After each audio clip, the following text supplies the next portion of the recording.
Hi guys, so we're going to be using the Magnetic Lasso tool to remove this yellow leaf from the rest of this image.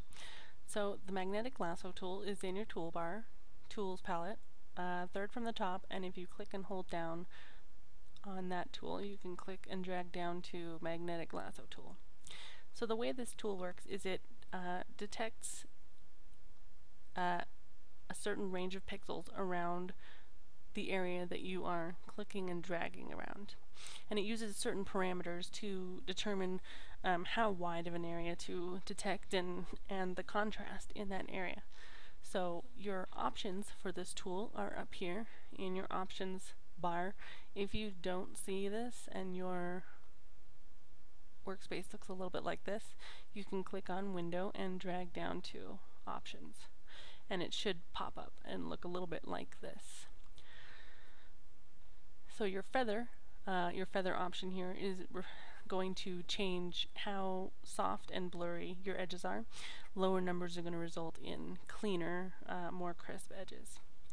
Anti-Alias refers to how pixelated your final edge is. I recommend keeping this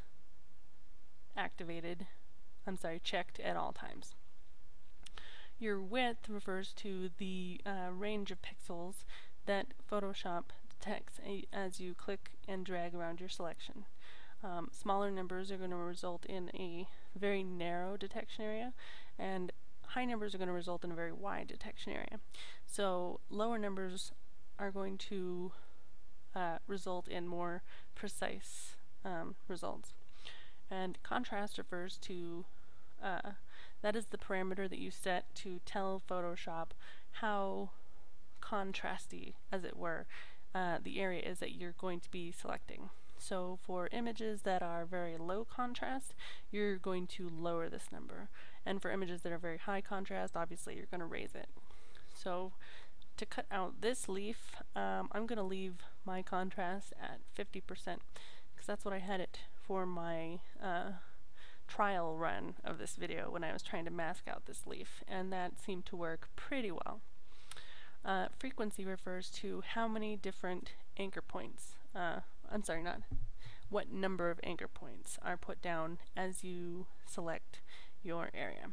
Lower number is going to result in less anchor points and a much more angular sort of geometric selection, and a higher number is going to result in more anchor points, obviously, so your selection is going to be smoother, more precise.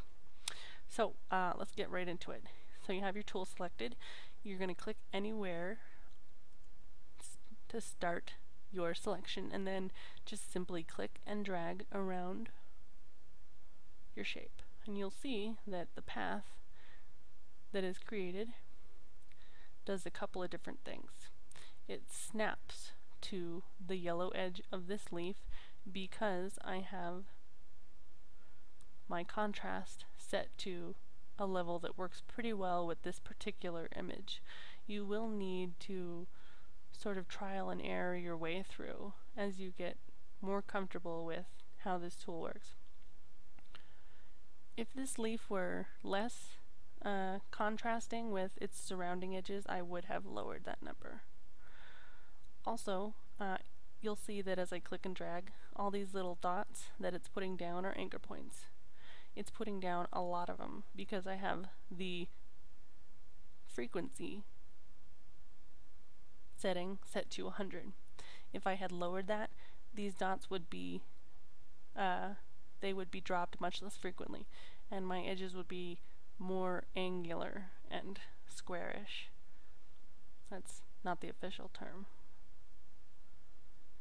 Somewhere out there, there's a graphic designer head desking. Okay, and then click on your starting point to close your selection. And now what you can do is you can use your selection tool to move this leaf into another area of your document, or you can copy and paste. What I'm going to do is copy and paste it into this other document I've made, and there is the leaf that we just cut out. So you can see, if I zoom in a little bit on this, that the edges are a little bit pixelated, but for the most part they're pretty pretty crisp. They're not, this is not an exact science, so they definitely aren't perfect. But this is where you go around and sort of clean up the edges or add effects to sort of get this looking closer to what you're looking for. But in essence, that's how the Magnetic Lasso tool works. It's a lot of fun.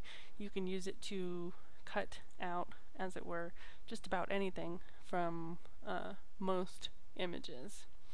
The only thing I haven't had a whole lot of luck doing with this tool is selecting things in images that are really, really low contrast.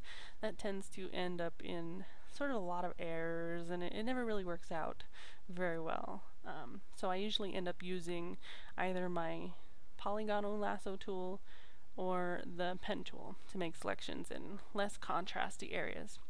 But for an image like this that has a fair good amount of contrast, this is kind of a fun way to get certain areas selected. So if you have any questions, please leave them for me in the comments or send a message, and have fun experimenting. Like I said, you're going to need to fiddle around with your options here up at the top to find something that works with the particular image that you're working with. So enjoy, and I'll see you guys next time.